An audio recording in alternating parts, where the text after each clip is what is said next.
Porque se a herança provém de lei, já não decorre de promessa, mas foi pela promessa que Deus a concedeu gratuitamente a Abraão. Gálatas 3:18. Começa agora Lições da Bíblia, com Laerte Lanza. Seja bem-vindo a mais um programa Lições da Bíblia. Estamos começando o tema desta semana, um tema especial, como tem sido todas as outras semanas, onde estamos refletindo um pouco sobre o Evangelho em Gálatas. Um estudo mais aprofundado sobre a situação da igreja naquela época e como Deus quer que nós vivamos hoje, tirando lições daquele período para os nossos dias. É sempre bom nos encontrarmos aqui e hoje estamos recebendo novamente dois amigos. O pastor Adenilton Tavares, que é lá do IAN, professor de grego lá no IAN.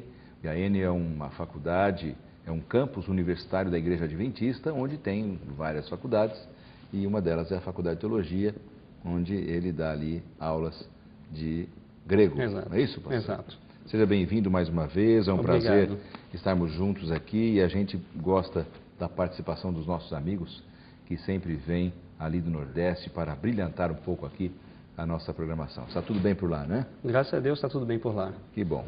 Seja bem-vindo mais uma vez. E nós temos aqui o pastor Josanã Alves, que é a segunda vez que vem conosco também aqui na bancada do programa. Seja bem-vindo, pastor. Muito obrigado, é um prazer retornar. Estar aqui contigo e estarmos juntos para falarmos com os nossos telespectadores sobre esse tema tão importante que é o dessa semana. Está tudo bem por lá também, né? Graças a Deus, tudo em paz. Natal. Coisa maravilhosa, hein? Ele mora num paraíso e esnoba para cima da gente. De vez em quando ele fala aqui, vocês não conhecem Natal. Qualquer hora a gente aparece por lá, tá bem. Bom? Seja bem-vindo também. Muito obrigado. Ao nosso programa. Amigos, o tema dessa semana é muito importante. Vai falar sobre a superioridade da promessa. Vamos fazer uma oração para nós começarmos? Obrigado, Senhor, mais uma vez, porque temos a certeza de que entramos diante da sala do trono do universo ao conversarmos contigo.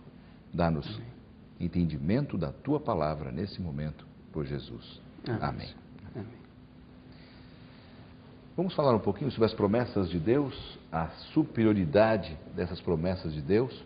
Hoje é um tema um pouco mais forte, um pouco mais teológico.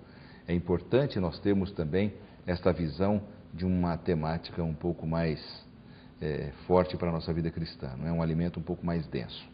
Mas, pastor Adenilton, vamos falar um pouquinho sobre a superioridade da promessa. Qual a sua visão, então, sobre este título, esse tema tão importante do Lições da Bíblia dessa semana? Eu acho que o primeiro ponto aqui é a gente entender a que promessa o texto está se referindo, né, aqui na lição, aqui no nosso manual de estudos. Há alguns textos interessantes na Bíblia, quando Deus aparece a Abraão e Deus diz assim: em ti serão benditas todas as famílias da terra. E a gente vê lá no livro de Gênesis, pastor, que Deus aparece a Isaac e passa a mesma informação para Isaac: em ti serão benditas todas as famílias da terra. E a mesma coisa ele diz para Jacó. Então parece que a promessa está relacionada justamente à vinda do Messias, à vinda de Cristo. Então é o Evangelho que está em questão aqui, está sendo tematizado aqui. Essa promessa aqui está diretamente relacionada à questão do Evangelho, né, à vinda de Cristo. Então não era aqui uma promessa humana simplesmente, não é, pastor Josaná? Era uma promessa superior. E o estudo dessa semana introduz o assunto exatamente com esse pensamento. O que Deus estava prometendo não era uma terra a Abraão, a terra de Canaã. O que Deus estava prometendo não era um território. O que Deus estava prometendo era a salvação. Então, quando fala de a superioridade da promessa, está dizendo: nada que Deus nos oferece é tão grandioso como a oferta que Ele nos faz da salvação. A oferta superior à salvação é a promessa que é superior a qualquer outra promessa. A palavra de Deus diz que maldito é o homem que confia no próprio homem, não é? E às vezes as promessas humanas são extremamente falhas. Você pode prometer que chegará num horário e vai chegar no outro. Você pode fazer uma promessa para um filho, para uma filha, um amigo, uma amiga, para alguém da sua confiança, do seu trabalho, e não cumprir, não é? Até mesmo na classe política hoje a gente vê quantas pessoas fazem promessas e não cumprem nenhuma delas.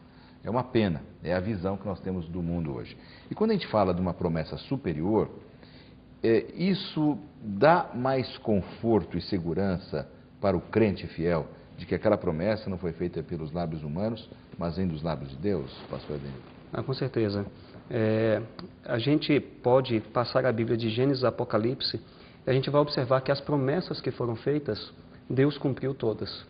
Por exemplo, se a gente para analisar as profecias do Antigo Testamento em relação à vinda de Cristo, a primeira vinda de Cristo, então a gente observa que tudo se cumpriu, exatamente como Deus prometeu.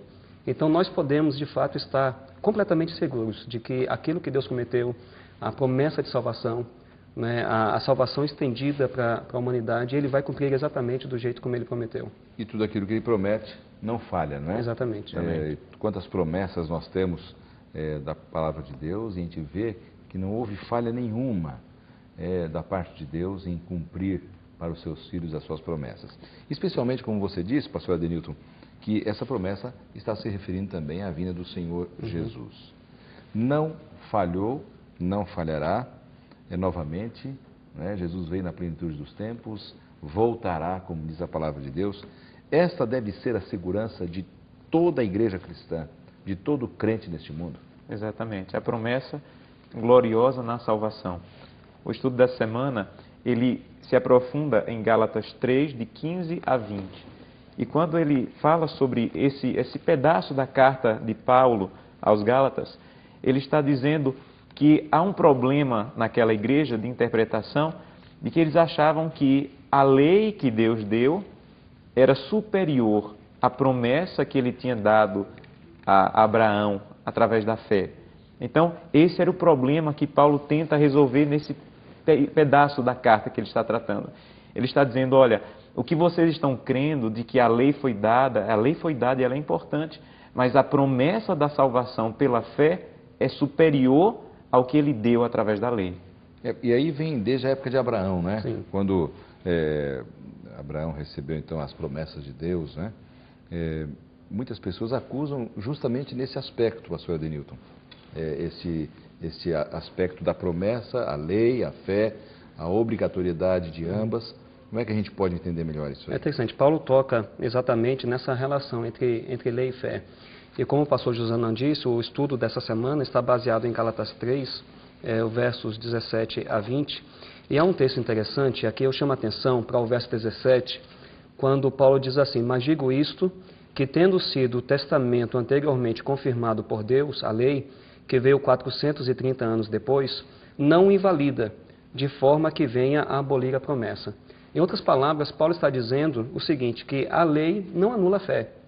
A lei não anula a fé. Agora, se a gente pega esse texto, pastor, a gente compara com o texto que está escrito lá em Romanos, capítulo 3, verso 31, quando Paulo diz assim: anulamos, pois, a lei pela fé, de maneira nenhuma, antes confirmamos a lei. Ou seja, aqui em Gálatas, Paulo está dizendo que a lei não anula a fé. E lá em Romanos, Paulo está dizendo que a fé não anula a lei. Ou seja, a relação entre lei e fé está bastante clara aqui. Elas andam juntas. É uma interdependência. Exato. Né? Existe uma relação de complementaridade entre ambas. Que coisa interessante isso. Paulo, ele, nos versículos do estudo dessa semana, ele começa a falar Abraão, Moisés, e no versículo 20 ele diz assim: mas Deus é um. É como se ele dissesse, o Deus de Abraão é o Deus de Moisés. O Deus que prometeu a salvação a Abraão pela fé é o Deus que ofereceu a lei para Moisés. E ele enfatiza que Abraão, ele obedeceu à lei. Ele não estava isento da lei. Gênesis esclarece de uma maneira muito clara com um versículo lindo, capítulo 26, versículo 5, quando diz assim: porque Abraão obedeceu a minha palavra, diz o Senhor, e guardou os meus mandados, os meus preceitos, os meus estatutos e as minhas leis. Então ele está dizendo, aquele Abraão que vocês dizem que recebeu a fé, ele recebeu também a lei, ele obedecia à lei, ele conhecia a necessidade e a obrigação de guardar a lei, mas ele tinha a fé e a graça como superior à obediência da lei. Interessante. Então, Deus, o Deus da salvação, é o mesmo Deus que deu a lei. A lei não anulou a fé, não anulou aquela velha aliança feita com Abraão, como também depois, no Novo Testamento, Paulo está querendo puxar isso. Olha, agora também a fé não anula a outra. Elas andam juntas. Agora, às vezes, isso pode gerar uma certa confusão na mente de alguns, falando assim, não, mas se eu vou dar ênfase justamente a isso, a lei, eu estou dando ênfase ao legalismo. É isso, Adenilton? Então veja, eu acho que uma coisa que precisa ficar bastante clara nessa relação entre lei e a fé é a função de cada uma. Uma ilustração que eu acho bem interessante para a gente entender como funciona essa relação entre lei e fé seria a ilustração do espelho e da água. Então veja, a gente quando tem alguma coisa, percebe alguma sujeira no rosto, a gente recorre ao espelho. A gente vai ao espelho. E aí o espelho mostra onde está a sujeira. Mas o espelho não consegue tirar a sujeira do rosto. E aí a gente precisa recorrer à água. Então essa é a função da lei. A lei nos mostra onde nós estamos falhando. E aí nós precisamos recorrer à graça para poder fazer a limpeza desse problema, dessa sujeira que nós estamos encontrando na nossa vida. E esta é realmente a grande confusão que muitos fazem na palavra de Deus, né? Acusando aqueles que dão ênfase também à obediência à palavra de Deus, como sendo legalistas. Eu penso que em todas as partes do mundo enfrentamos este mesmo problema, esta compreensão, esta relação entre lei e fé. Agora, a gente pode dizer que Deus tem tanto a aliança com o povo de Israel, baseado na fé, quanto a aliança baseada na lei? Ou seja, são duas grandes colunas que devem caminhar juntas, e Deus queria que o seu povo fosse um povo de fé, confiante e um povo obediente àquilo que Deus pedia? O que vocês pensam? Bom, Deus fez uma aliança com Abraão com base na fé, né? E aí o manual de estudos da semana nos chama a atenção para o fato de que 430 anos depois, então a lei é apresentada ao povo. Mas ela é apresentada não para corrigir algum problema que houve na aliança com Abraão. Ela é apresentada no objetivo de esclarecer alguns pontos que não ficaram claros para o povo de Israel, mas não porque Deus não foi claro na transmissão dessa informação. Rebeldia deles. Exatamente. Porque eles estavam num contexto de deserto e eles começaram a se perder. Começaram a se perder mesmo, né? Moisés foi ao monte para receber as tábuas da lei. Quando ele volta, tinha uma bagunça estabelecida, não é? Então, isso mostra o seguinte, faltava esse complemento para eles entenderem que a fé não endossa uma vida de licenciosidade, uma vida banal, não é? Morta nos pecados, né, da gente. A fé, ela nos estimula a vivermos uma vida de obediência também. E acrescentando a esse pensamento, Paulo ele está trabalhando nesses versículos a ideia que estava sendo comum na igreja aos Gálatas, que era a de que se você guarda a lei, você tem direito às promessas. O simples guardar da lei, ou é obrigado a guardar a lei para ter direito às promessas de Abraão. E Paulo está chamando a atenção de que Abraão, ele recebeu a promessa por ser promessa, e não porque ele fez alguma coisa para merecer aquela promessa. Então ele está deixando bem claro, no versículo 16, ele diz assim, a promessa, capítulo 3, versículo 16, a promessa foi feita a Abraão e ao seu descendente. Não diz aos descendentes, como falando de muitos, como a um só, que é Cristo. Então ele está dizendo, olha, o que Deus prometeu a Abraão está em Cristo. E se você quiser receber essa promessa, você tem que ir a Cristo pela fé. Recebê-lo pela fé. Receber pela fé, sem obras, porque essa promessa está em Cristo. É Cristo o dono da promessa e pode te dar pela fé. Então a gente entende que, para Paulo, o mais importante é a natureza imutável da promessa de Deus. Não é isso? Exatamente. E uma coisa interessante, apenas pegando uma carona no comentário do pastor Josanã, Deus trabalhou com Abraão passando essa promessa para Abraão, e aí isso demonstra que a salvação é um ato divino, é uma iniciativa divina. E isso me faz lembrar um texto de Paulo, quando ele diz, pela graça sois salvos, por meio da fé, isso não vem de vós, é um dom de Deus. Ou seja, a salvação é uma iniciativa divina, é um ato divino. Então tudo que eu preciso fazer é receber pela fé aquilo que Deus me ofereceu. E às vezes na nossa cultura é complicado isso, né? Tudo que eu tenho para fazer é receber gratuitamente pela fé.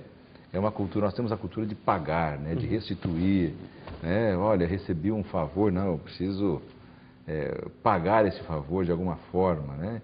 É uma natureza, é uma cultura muito interessante essa nossa, não é, pastor Zana? Para ajudar nesse entendimento, Paulo usa a palavra aliança. Aliança é algo que eu dou a alguém fazendo promessas para aquela pessoa. Então, essa aliança que eu fiz, por exemplo, com minha esposa, independe dela, fui eu quem fiz a aliança. Então, Paulo está dizendo, Deus fez uma aliança com você. Independente de você, Deus quis fazer essa aliança, Deus tem um compromisso contigo. Então, nada que você venha fazer vai alterar a promessa de aliança que Deus fez com o seu povo. Que coisa maravilhosa, né? Aí também a gente vê a fidelidade de Deus, como Deus é extraordinário. Né? Ele vai cumprir as suas promessas, tudo que Ele cumpriu, tudo que Ele prometeu, melhor, Ele cumprirá na sua vida, na minha, quando nós o aceitarmos pela fé, aceitarmos esta aliança feita com os pais da fé, e o pai da fé especificamente, Abraão, quando o aceitamos a Cristo, entramos na presença do Senhor e temos direito de tomarmos posse dessa promessa. Bom, nós vamos para um rápido intervalo e em seguida nós voltamos conversando um pouco mais sobre esse assunto importante. E agora vamos falar sobre fé e lei e o propósito da lei. Eu tenho certeza que muitos que você julga por aí são legalistas, você vai mudar de ideia, tá bom? Então não saia daí, nós voltamos em instantes.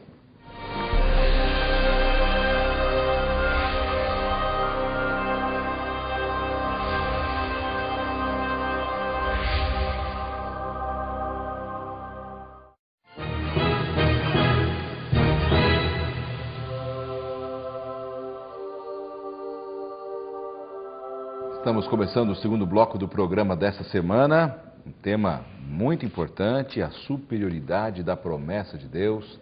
Deus que fez suas promessas a Abraão, as cumpriu em Cristo e cumpre também na nossa vida quando aceitamos o Senhor Jesus. Nessa temporada, né, nesse período de 3 meses, nós estamos dando ênfase justamente no livro de Gálatas, a importância de compreendermos completamente esse material para alinharmos a nossa vida na vontade de Deus, no plano de Deus. Eu quero aproveitar esse momento, oferecer para você que está sempre acompanhando o programa Lições da Bíblia, e oferecer esse curso bíblico Princípios. É um curso extraordinário, como eu sempre falo, ele é oferecido em vários programas da TV Novo Tempo, pela qualidade que ele apresenta, pela atualidade, pela beleza, muito bem diagramado, formato revista com 100 páginas pelo menos, para você poder conhecer melhor a palavra de Deus, a vontade de Deus. Basta você enviar uma carta para o endereço que está aparecendo no seu vídeo e você vai receber em sua casa, teremos prazer em enviar. Conhecimento da palavra de Deus nunca é demais. E a palavra de Deus diz, e conhecereis a verdade, conhecereis a Cristo, e essa verdade vos libertará. Você quer ser livre? É o conhecimento de Cristo Jesus na nossa vida que nos transforma em pessoas livres e felizes nesta terra. Então,